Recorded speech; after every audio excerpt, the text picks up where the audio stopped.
Definisi embriologi yaitu suatu ilmu yang akan mempelajari proses pembentukan embrio menjadi janin dan kemudian lahir menjadi bayi yang seutuhnya. Prosesnya selama dari 0 sampai 9 bulan. Nah, di sini ada tahap perkembangan embrio. Ada 5 tahap. Yang pertama, ada tahap gametogenesis, yang dimana ini pembentukan gamet yang disebut kelamin pria ataupun perempuan. Nah, yang kedua ini ada tahap perkembangan minggu ke-1, yang dimana terjadinya proses ovulasi sampai ke implantasi. Nah, yang ketiga ada tahap perkembangan minggu kedua. Nah, tahap ini terjadi pembentukan bilamina. Nah, yang keempat ada tahap perkembangan minggu ketiga sampai ke-8, disebut dengan periode embrionik. Nah, yang kelima ini ada tahap perkembangan bulan ketiga sampai ke lahiran. Nah, perkembangan janin ini dimulai dari permulaan minggu ke-9 hingga lahir dikenal sebagai periode janin. Nah, pertumbuhannya panjang meningkat pesat khususnya selama bulan ketiga, keempat, dan kelima. Sementara penambahan berat badan meningkat paling pesat selama 2 bulan terakhir kehamilan. Dan secara umum, lamanya kehamilan dianggap 280 hari atau 40 minggu sesudah onset hari pertama haid normal terakhir. Bisa disebut dengan HPHT. Nah, atau yang lebih akurat 266 hari atau 3 minggu sesudah fertilisasi. Pertumbuhan kepala yang relatif lambat dibanding dengan pertumbuhan bagian tubuh lainnya. Nah, di awal bulan ketiga, kepala hanya membentuk sekitar setengah ppb. Di sini ada perkembangan wajah dan ekstremitas.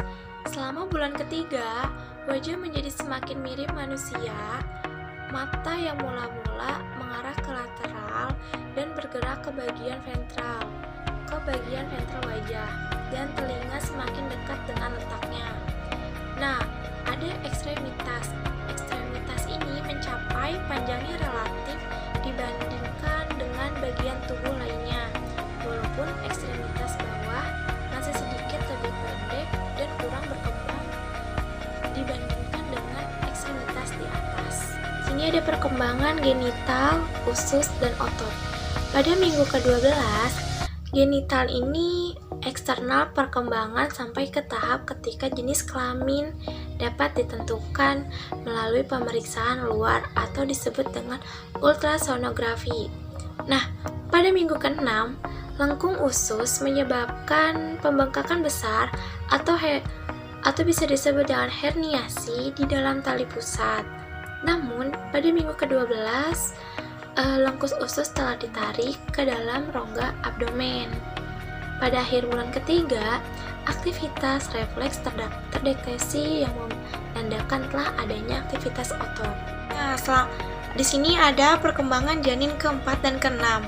Selama bulan keempat dan kelima, janin memanjang secara cepat, berat janin sedikit meningkat, dan janin tertutupi oleh rambut halus yang disebut dengan lanugo, alis, mata, dan rambut kepala juga lebih tampak.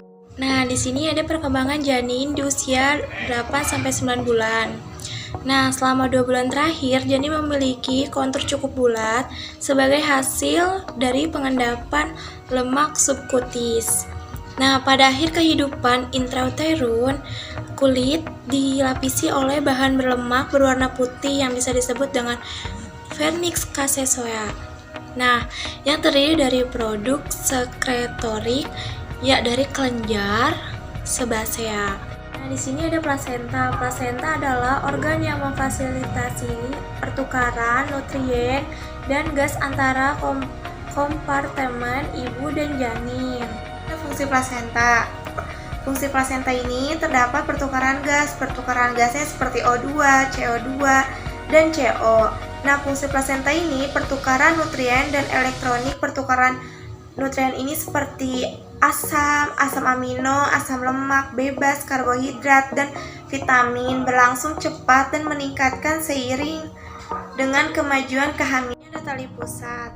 Saat lahir, tali pusat berdiameter sekitar 1 hingga 2 cm dan memiliki panjang 50 hingga 60 cm. Nah, tali pusat ini bentuknya berliku-liku sehingga dapat menyebabkan kesimpulan palsu atau false knot. Nah, panjangnya tali ini mencerminkan jumlah gerakan janin intrauterin dan tali pusat yang pendek. Dia mati terdapat pada gangguan dan gerakan janin dan ketergantungan intrauterin. Sekian, terima kasih.